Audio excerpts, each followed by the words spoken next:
Hello and welcome to this episode of 25 Degrees with Alex Posani. Two men who like to go treading out in the snow. I wouldn't say Tyler, like to, but well, if you're in New Hampshire, you don't have much of a choice. No, you don't. So, Tyler Dawaliby joins me here on the show today, and I've invited you, Tyler, to talk junior hockey and college hockey and some thoughts that I have on the ACHA. You are my college hockey resource here. So, we know each other from working with the NA3HL's New Hampshire Mountain Kings. And Yes, sir. the NA3HL, with the Mountain Kings not being the first NA3HL team in New Hampshire, do you know who the first was? I actually do not. I believe it was the New England Stars in Conway Arena in Nashua. That's going back to my first year, I believe. We're going to check this out. I believe that was my first year in the NA3HL, 2017-2018. A long time ago, but the Mountain Kings have been here for 3 years now at Delta Dental Arena. For the third straight year, they're in the playoffs. So it's been a lot of fun. But before the Mountain Kings came here, this was mostly an EHL or NCDC market. Would that be a fair? I would say that's a fair assessment. Fair assessment. You do now have the obviously with the New England Wolves going to the NCDC, Right. you have that kind of EHL market still with the New Hampshire Avalanche, and they still are a very good market for college commitments with 80% of their roster committing to colleges every single year, mostly Right. Usually 90. So it really is a testament to that market here in New Hampshire. But yeah, before the Mountain Kings, it was kind of dominated by that NCDC EHL look. I have a correction to make. The New England Stars played Skate 3 in Tingsboro. Shout out Skate 3. The first New Hampshire team was the East Coast Minutemen in Salem, New Hampshire in 2016. Do you remember the East Coast Minutemen? I do not remember the East Coast Minutemen. So, shout out East Coast Minutemen. We're going to find out more about what they had going on. A little shout out to the New England Stars, actually. Yeah? What we got here? Because I'll be telling you this. There's one of the players from a few years ago from the Southern New Hampshire hockey team. I believe it was Derek Flynn who played for the New England Stars. Okay.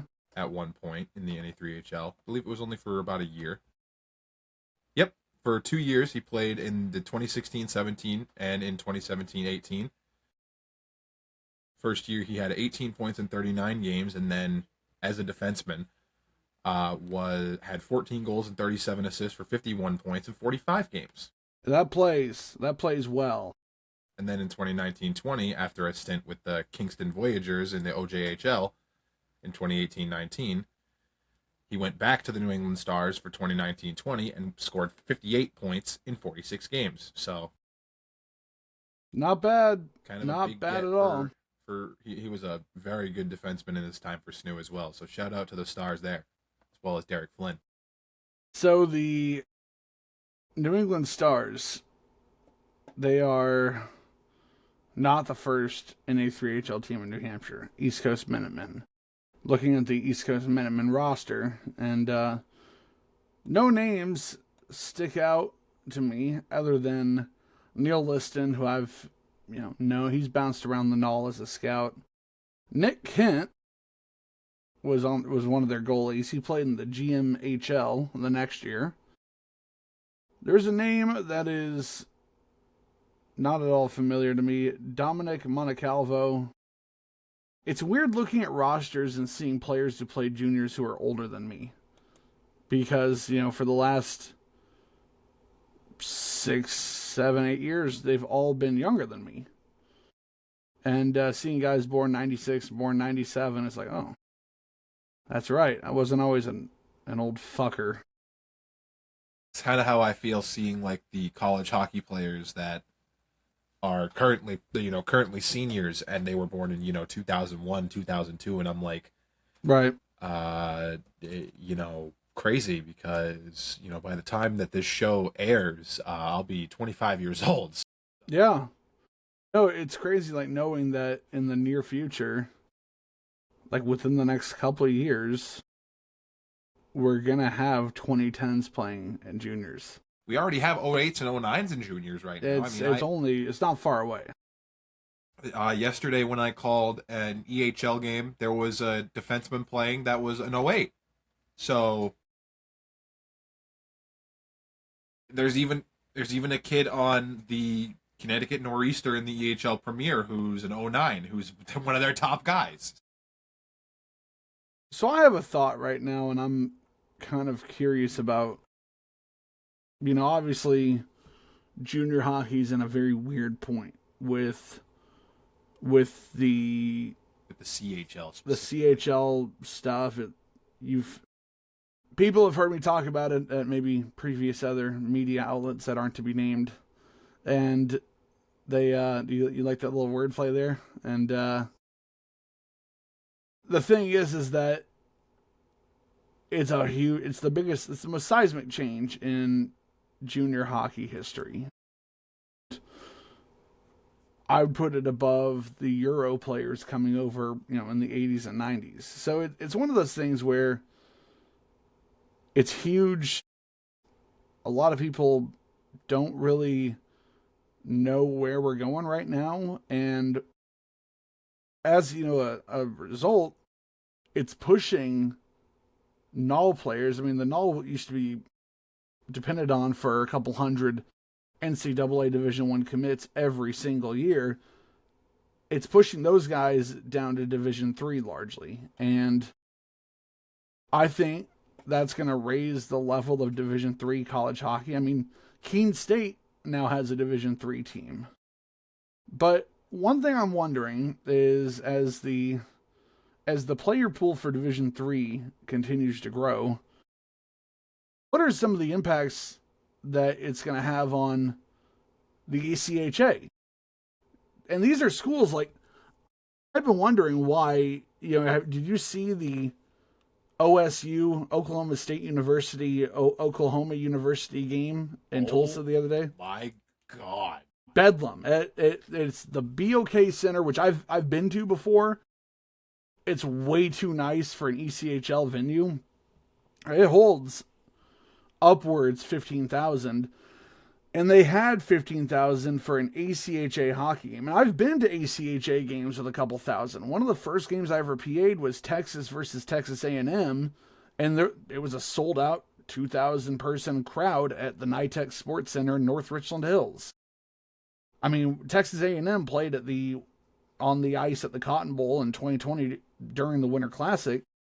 They were able to get a couple thousand people. And SMU, I mean, all the big schools down south have ACHA programs, and those are also schools that the NIL stuff, Texas Tech football, is getting a bunch of money in these days. They're a powerhouse for the first time because they got oil money coming in. And so I have to wonder, with the financial profile allowed by NIL and the talent pool, ACHA hockey was a joke 15 years ago. It's competitive now. It's tough now.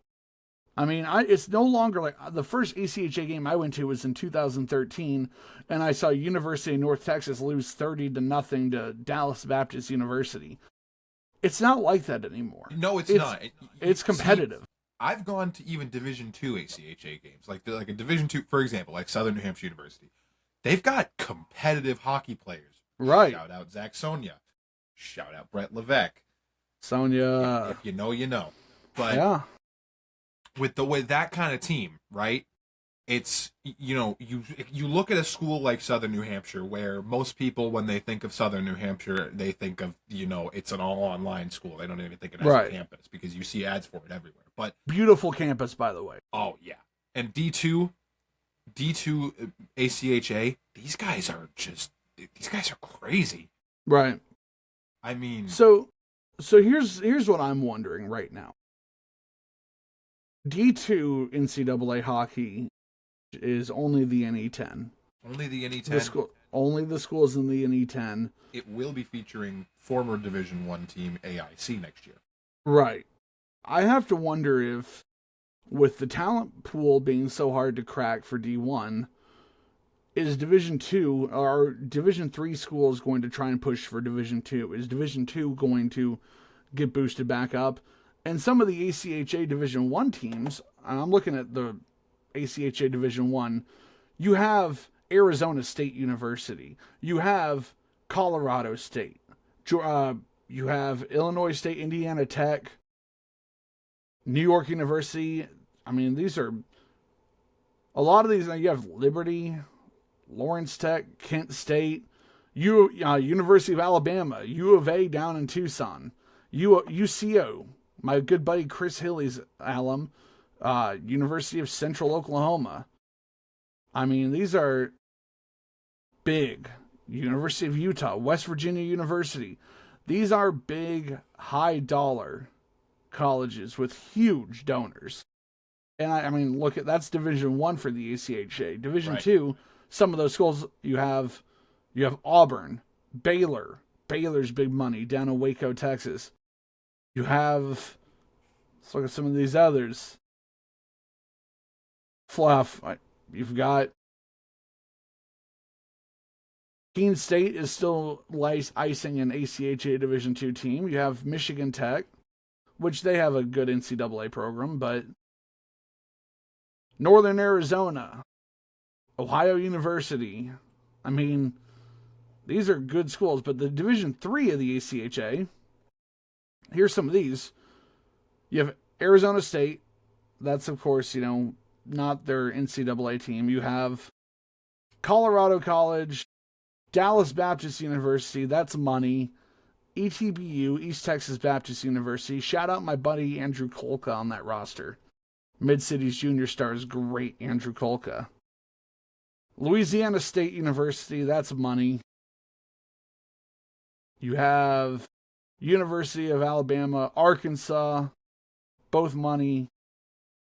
Texas, Texas Tech, Texas A&M. These are money schools. These are money schools that might. The thing I'm wondering is, when do they start to make the move up? And with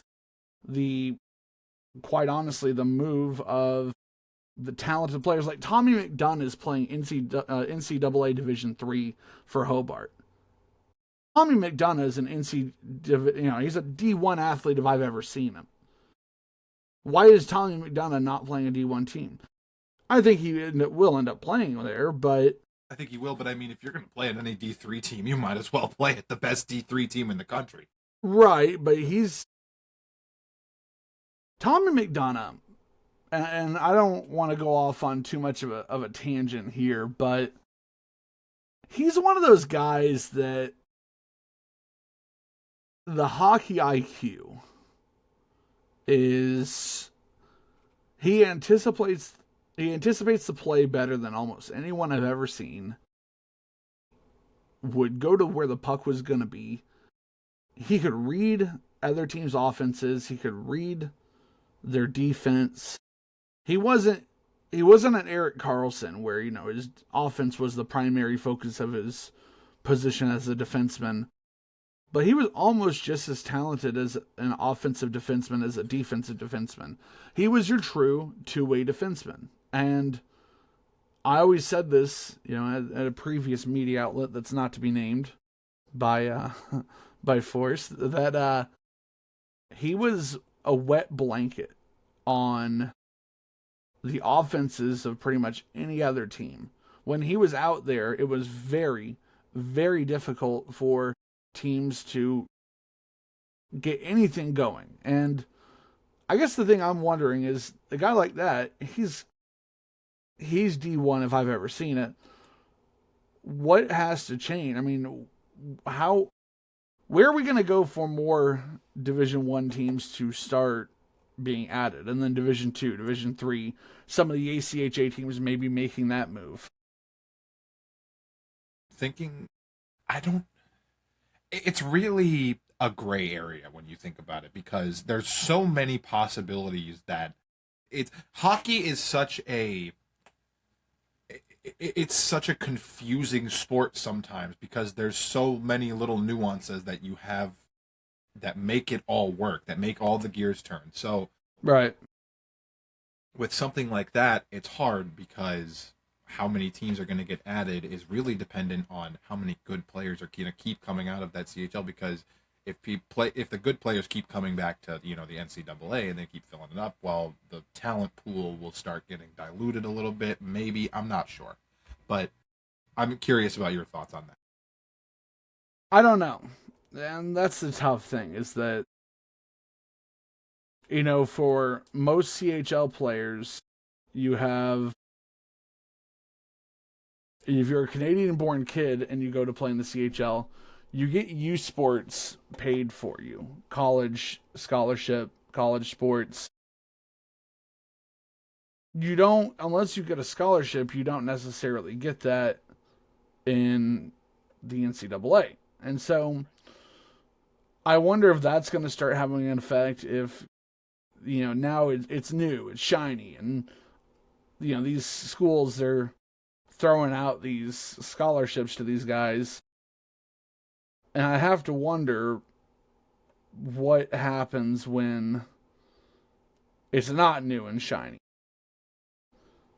It's always going to be a factor at this point, but I am kind of curious about where does it go when the playing surface, when the landscape starts to, I guess, kind of more regulate itself and even itself out.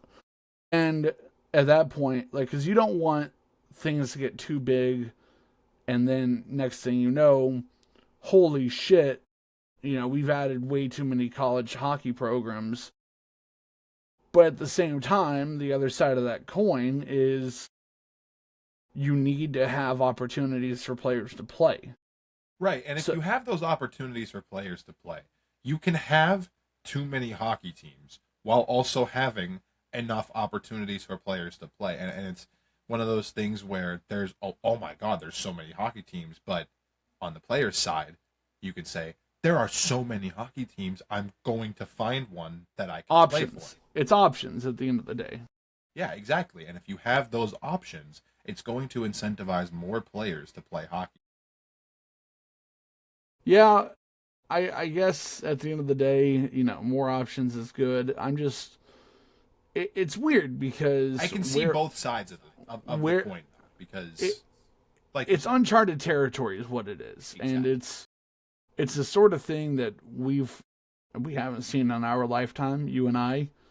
And I'm kind of curious as to where it goes. And USA Hockey has spent a tremendous amount of time and resources promoting American-born players and building a structure to train American-born players. I mean, you have the ADM, the American Development Model that they started 15 years ago. And, I mean, you look at the Olympic gold medal game as a result of that.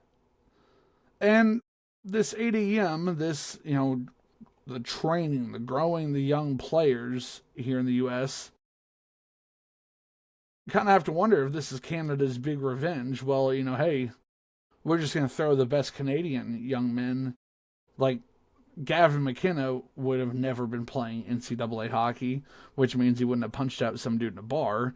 But, it's one of those things where you knew that was coming somewhere. Don't play Little Red Riding Hood. You knew that was coming from somewhere. I knew that was coming. But I mean, hey, if you're insulting the guy's mom, you should expect that. He earned that punch, and I'm just gonna be honest with you. He earned that punch. So, but the thing is like, he's not going to Penn State unless something big changes, and so I guess it's the whole thing that I'm saying here, the very long-winded way I'm putting it, is the game has changed. The landscape has changed, and I think we're all trying to figure out where do we go from here? What happens now that everything that we, assumed we knew about college hockey seems to pretty much be different? And I guess, my thoughts are it's one of those things where there's going to be long lasting ramifications. There's going to be, effects that I guess at the end of the day, they're going to have to figure a lot of stuff out. And if they don't, it's going to be the NCAA and college hockey racing to catch up from behind, which, let's be honest, man, I'm going to tell you this right now, and I'm sure you know this. The NCAA is not, it's such a big and bloated organization. It has a very difficult time catching up to current events and adapting to the times. It was very late to the punch on the on the NIL stuff. It was very, it had no idea what to do there, and it hasn't done a very good job of handling that, and that's why people are so pissed off about it. It's just been a mess. And so my whole thing is, there comes a point where if you don't adapt, if you don't start getting your stuff in order, then other outside forces are going to try and find their own way to make it better.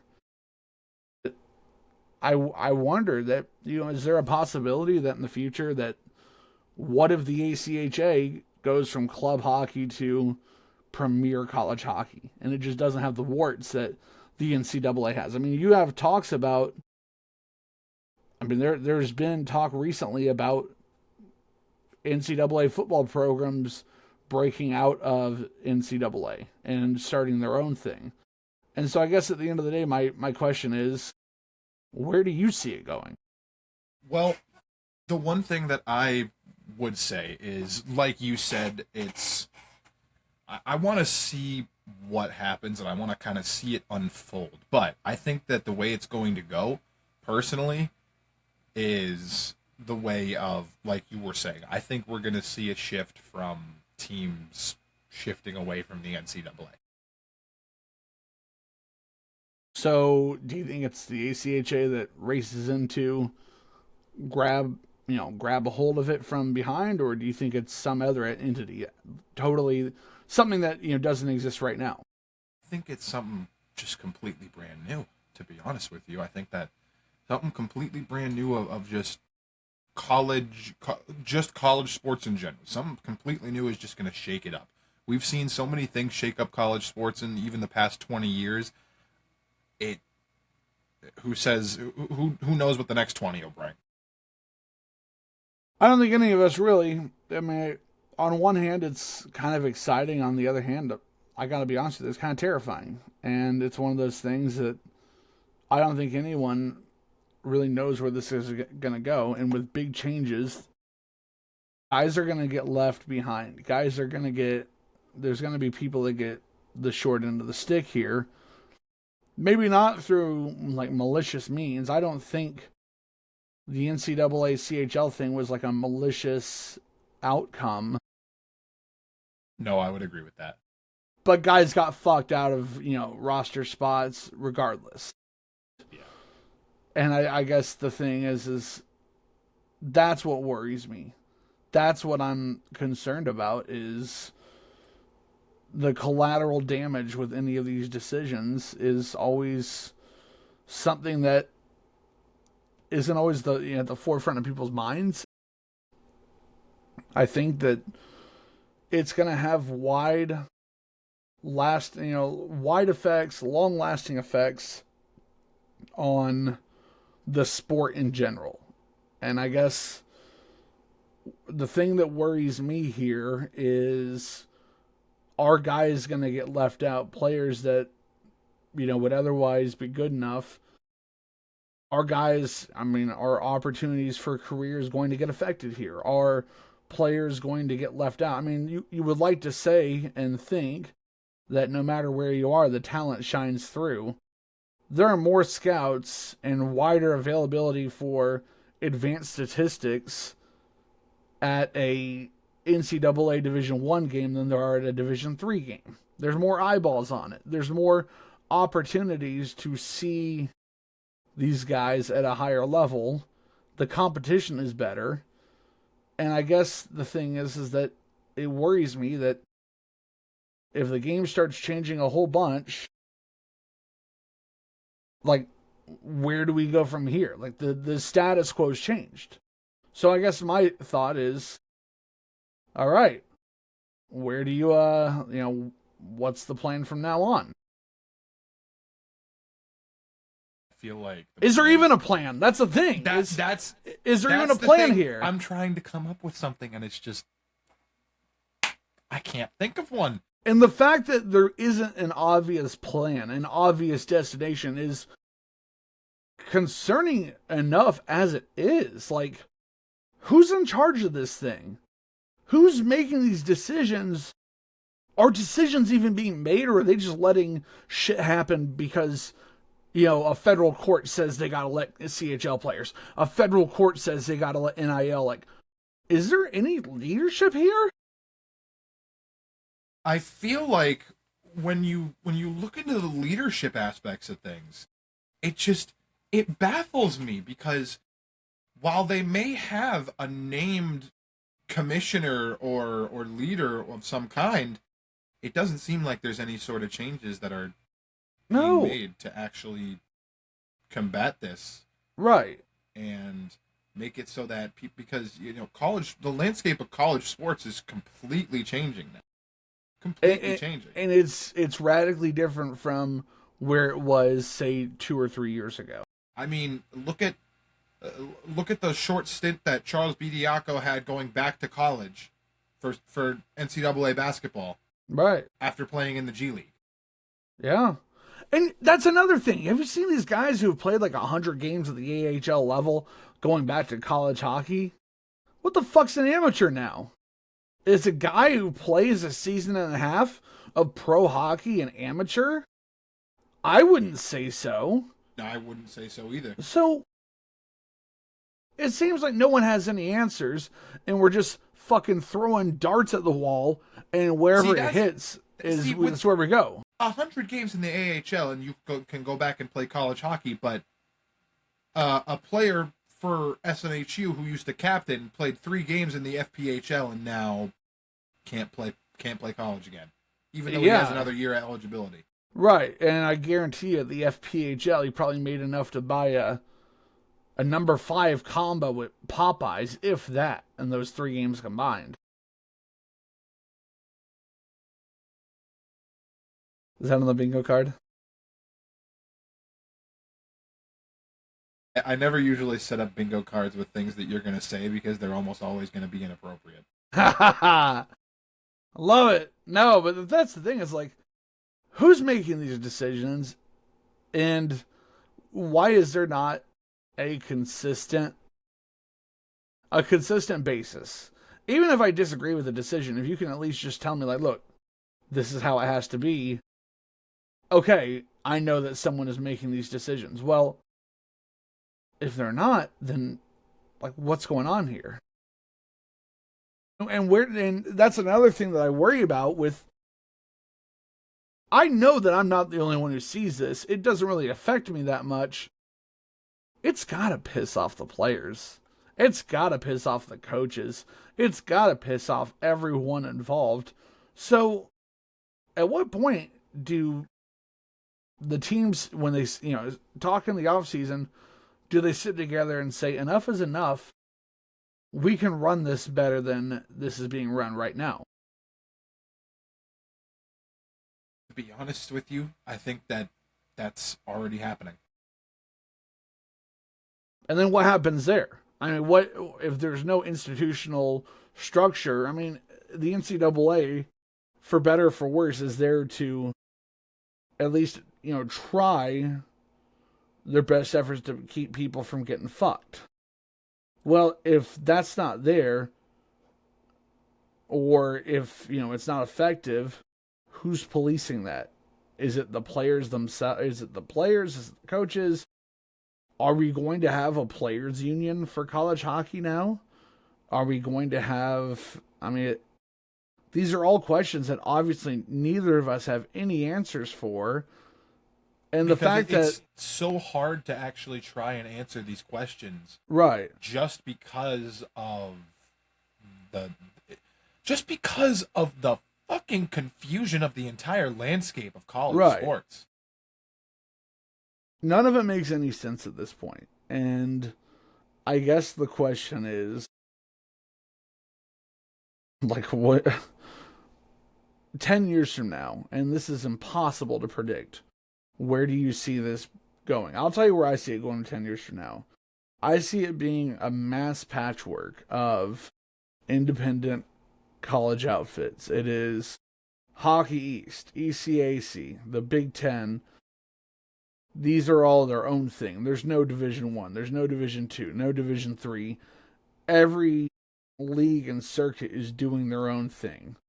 You don't have the college hockey championship. Maybe you have some sort of thing where the ECAC is going to play the Big Ten, but the existing structure, which I will say, as much as I like to shit on the NCAA, they do a good job of building an ostensible structure. Are there holes in that structure? Yes. Is it better than nothing? Yes. So, if it falls apart, my whole question is does it just turn into a patchwork of like what happened when the Junior Hockey Council stopped doing the Tier 3 national championship? Is it what we have in junior hockey now of just basically why, the NCAA is doing their thing, the EHL is doing their thing, and then you just have, I don't know, the NE10 over here just licking peanut butter off the walls or something? Like, is there any sort of, is it like, who's going to keep these guys in line and who's going to establish the structure? That's the question, and I feel like right now there's no answers for it. I would agree with you on that, Alex. I'm still on the peanut butter, but well, that's what's gonna turn into. You're gonna have some guys trying to make money, some guys just trying to play hockey, and some dudes just doing whoever the fuck knows what they're doing over there. Just, that's the one thing that from being in the NE10 for many years, though, I will say they do a terrific job at league events and things like that, and how they run things, media production. They do a phenomenal job. I think the NE10, no joke, has a good chance of being its own standalone. Like it already is practically a standalone college league, but they do it right. They put the student in student athlete without taking away from either side. Yeah, and they're also probably saying, well, the peanut butter, the fuck this guy. I'm also saying peanut butter. We're jelly people over here. Mm-hmm. Yeah, I mean that's the thing. But is that, when you think about, like, for example, you think about Division II sports like Division II lacrosse, national championships for Division II lacrosse historically, more often than not, come out of the NE10. right?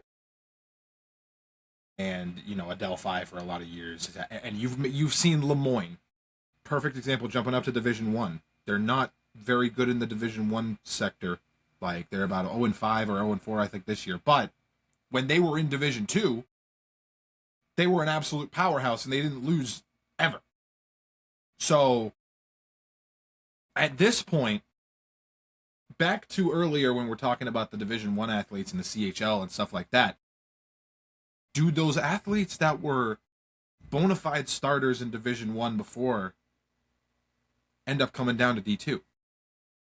Or end up coming down to D3? And and each one of those guys is going to displace someone else. the D2 guys are going to push out a D3 guy. The D3 guys are going to push out a ACHA guy. So, honestly, I want to say that I don't think there's enough college hockey programs, but at what point does the ACHA maybe turn into Division 4, Division 5, Division 6? Is this something that could happen in the near future? Division 4. I think here's my honest opinion about what's going to happen. I think what's going to happen is that lower tier Division 1 teams are going to start moving down to Division 2.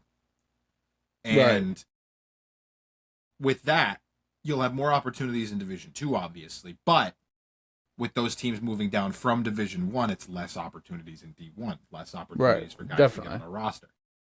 Now, at what point do they start moving teams like Hobart or Adrian or River Falls or UW Stevens Point to Division 1? Because it's not going to go just one way. Guys are going to move up, guys are going to move down. Right. So, here's an idea, and this is a thought. What if you have something along the lines of you're going to have Division 1, you're going to have Division 2, Division 3, Division 4, and then you have all the other ACHA teams that make up the NCAA Futures Division or something. You call it like that, where it's guys go there to play, and they're in the running for future roster spots. It's like an overflow. It's like a prospects league. I don't even like that, because that's what juniors is supposed to be. But what do you do, like, with all these? I mean, but it's supposed to be a juniors thing, exactly. But at this point, with the college hockey landscape changing in such a way that it's affecting all three divisions, even though Division 2 is seven teams after this year, what are they supposed to do at this point? Because at this point, you're going to have lower tier Division 1 and higher tier Division 3 either jumping up or going down. That's just how it's going to go. There's no good answers. No good options.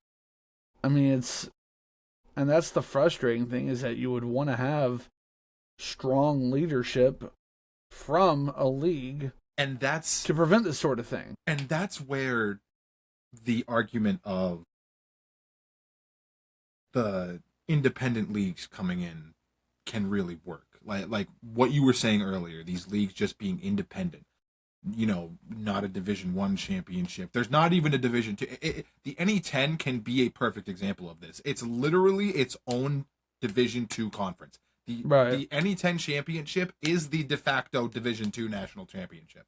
So that is a perfect example. A league can operate on its own like that while still that league puts players into the pros all the time.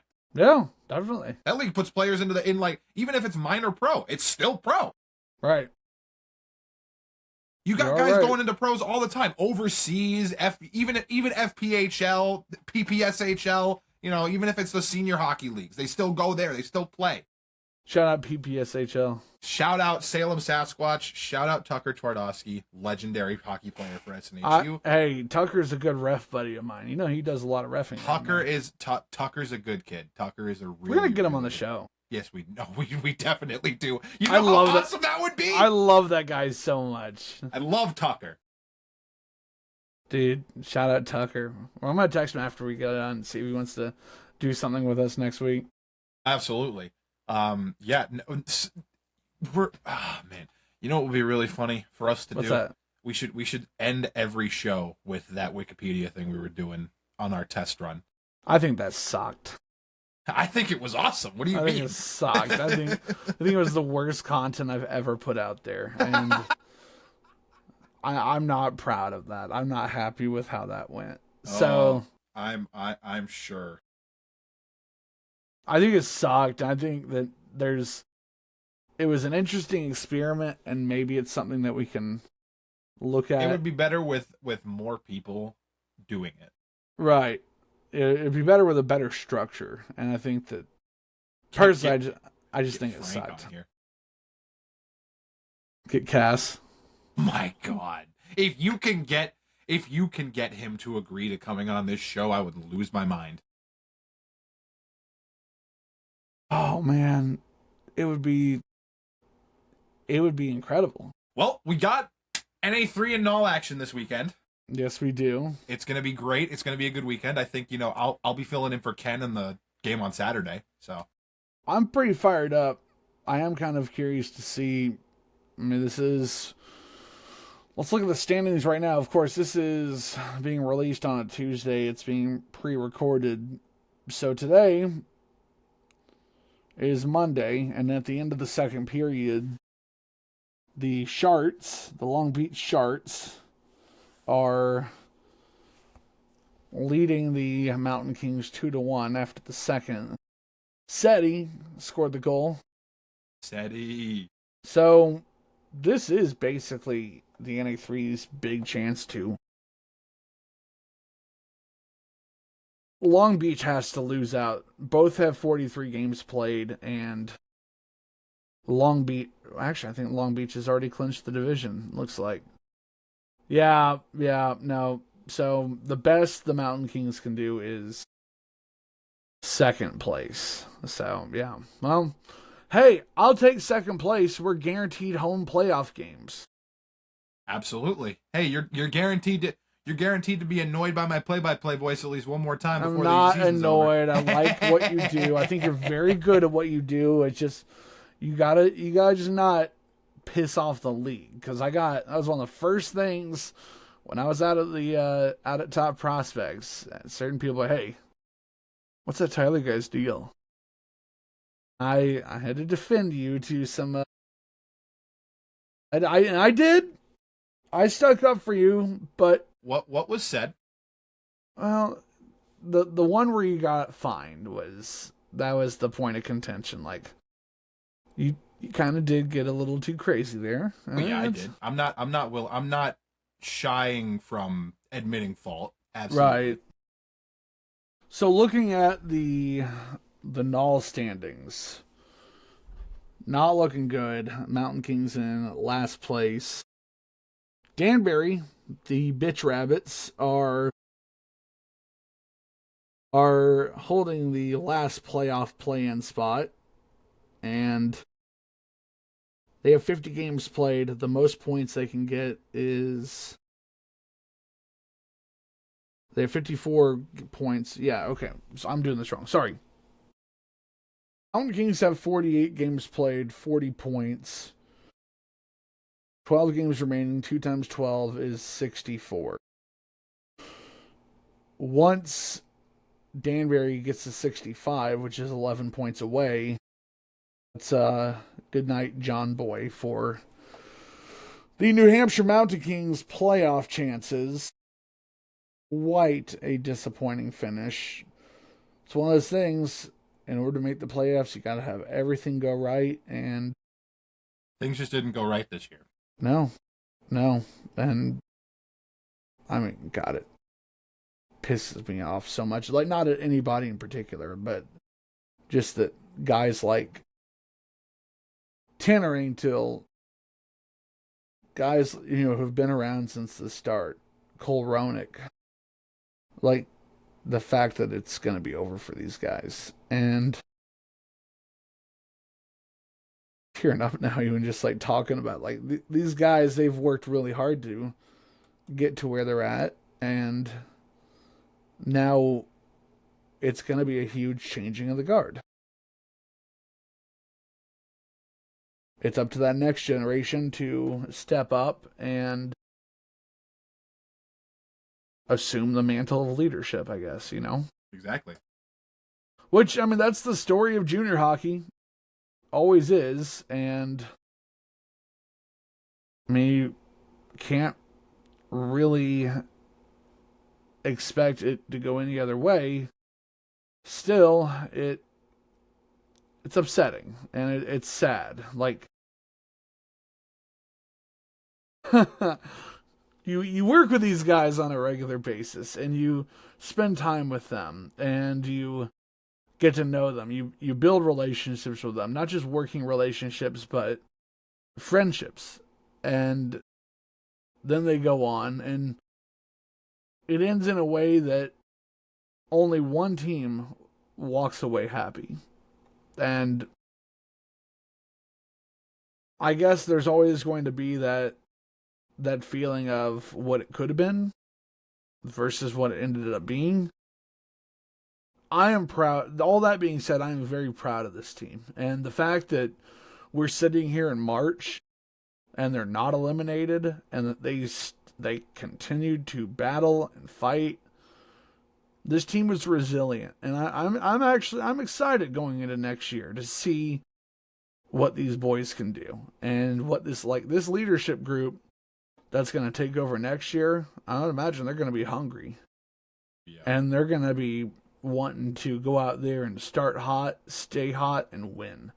So maybe in a way, this is what the future of the program needs to really take the next step. It's underachieving, and not due to any sort of, like, this isn't on the players, but guys get hurt, and it's hard to replace the best players on your roster right away because everyone is trying to compete. So I guess my whole point here is that these guys are going to work hard in the offseason and come back, and I think it's going to be really, really fun next year. I really do believe that. Your thoughts? I think it's going to be fun next year. I think that one of the things, obviously, with a lot of our, the defense was a huge thing for last year and changing. We got Rogie definitely back and things like that, but we're not gonna have Rogie by next year. So things are changing. Shout out Rogie. What a good dude. Rogie Cacciarelli. He's a kind man. He is. He's kind. He is decent to people. I always feel better when I run into Rogie. Like, he's one of those guys that he treats people with decency, and I'm gonna miss him. I'm really gonna miss that guy. I'm gonna miss him. I'm going to miss Alex Hot Spice Gelhar. Alex Gelhar and Cole Ronick too. Cole is one of the last. I mean, he is the last guy who was at the first game. He played on one of the first games in franchise history, and he was there. He was at the campfire where I regaled everyone with stories that I can't necessarily repeat right now. I don't think you should. You wish you were there. I do. I do. It was a time and a place where I had just driven 26 straight hours to get to Blaine, Minnesota, and I'm with my my new team, and it just kind of felt like it was a moment in time where I guess things didn't necessarily, like, it was still kind of setting in, like, the whole reality of I'm moving across country. I am going to work for a team in a part of the country that I'm not altogether too familiar with. Like, everything is different for me now. And I guess that was part of the thing is, like, they're kind of curious as to what's this guy got. And I decided to tell them, and I think they enjoyed those stories. Because you know who I am. I mean, like, by now, I think it was pretty evident at the start, like, this guy's got a little something that I don't know what's up with him, right? Like, you can see it in my eyes on a regular basis that I'm kind of just seeing things on a different level, you know what I mean. And I guess that's the thing, is that I think they all were kind of curious as to what I was going to bring to the table, curious about what I was going to, provide for the organization, and I hope they liked what they saw, because it was something. But it's like, at the end of the day, I like to think, if I don't know what next year is going to bring for me. Like, there's a chance I'm somewhere else. There's a chance I'm here. I don't know where I'm going to be. But if this is it for me in New Hampshire,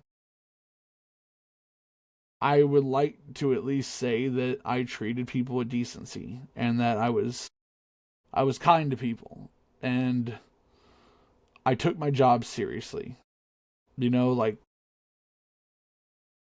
that would be the big thing for me, is that, I took something that didn't exist, and I helped create a part of it. And that, I had a unique platform to, make an impact in people's lives, and I did the most of it to treat people well and make people's, make them feel like a part of what we were doing. Make it, you know what I mean, just to kind of just uplift what we're trying to do. I hope that makes sense, but that is what, when all is said and done, I hope that's what's said. I think that you've made an impact far greater than you might realize. I've had a lot of fun. I've had It's been a lot of fun, man. And we're not done yet. We're talking like it's all over. We got a Fraser Cup to win. We got unfinished business here, and we're gonna go to St. Louis. I got a trophy to get. There's a difference, but there's one difference between you and me. What's that? You got the Brahmas right here. I do. It was a great memory, but it was 7 years ago, and I will always be grateful for it. I mean, it taught me a lot about learning how to win. It was 7 years ago, and now it's time to win another. Let's go get another one. It's time to win another. When we win, if we win, however you want to look at it, do you think Cass and I can go on stage and sing a duet? I think so.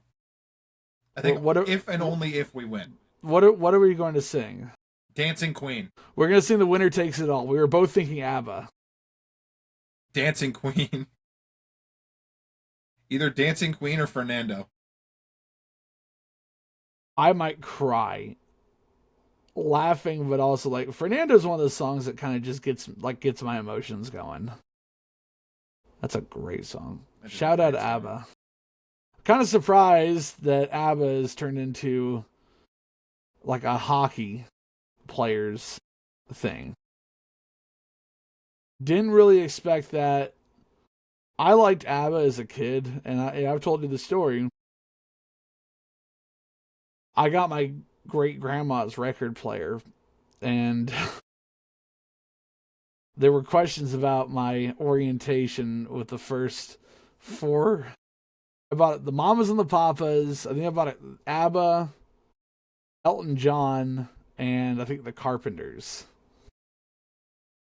And certain people in my life asked me if I was gay. I was like 12. It's like, no, this is the good 12 stuff. Years old and people are like, buying an you ABBA. Gay, Sonny? There were some questions there, and I mean, it is what it is. But no, that was oh my god, it's funny. It's one of those things that, like I said, that's talk about a moment in time. That's another one right there. But yeah, no, the fact that a lot of hockey teams are really down with ABBA now is kind of a surprise to me, and it's something that, hey, no, I'm not speaking against it. It's pretty great. Oh man, Tyler, it's always fun whenever we can get on here and just do our thing. I would agree with that. I would agree with that, and I hope that those who watch us and those who may question my madness.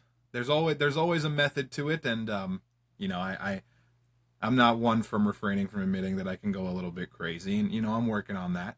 There's no method to my madness. I'm just here just to fucking cause chaos. Let's ball. All right, buddy. That's gonna do it for us. Have a good one. Back at it tomorrow.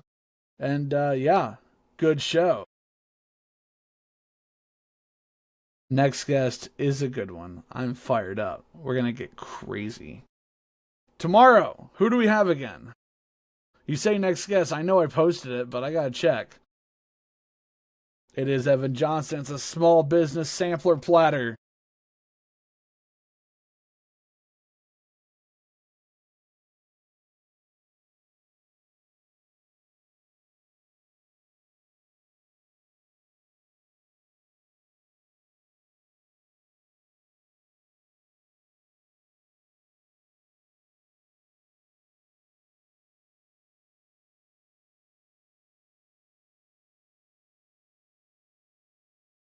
So I'm going to say this about Evan, and I don't mean to like do the show before I do the show here, but Evan is a young man who has created something really special with his brand, with his business. He has built something special. He has, I mean, straight up worked his ass off to make it happen, and I think there are things that I can learn from him when it comes, like, I'm trying to start a business here with this podcast. I want to, in more ways than one. He is a very motivated and he's a man who he knows who he is, and he is very like clear as to how to get to where he wants to be. And I want to learn how he got there. I want to learn how, because very few people have that direct self-knowledge. I know I didn't have it at first. So I want to learn more about his whole scene. And I think tomorrow's show is going to be valuable for our listeners. I also think it's going to be valuable for me as someone who is basically starting a small business from scratch. So, yeah. We're going to get Evan on here tomorrow and talk about his business, trust the progress, and see what he has going on. Well, Tyler, thank you, buddy. Really appreciate you taking time to do this. You've got a hockey game to go do, don't you? Lacrosse, camera. Yeah, you're gonna be Laxbro today. Buddy, you've been lax?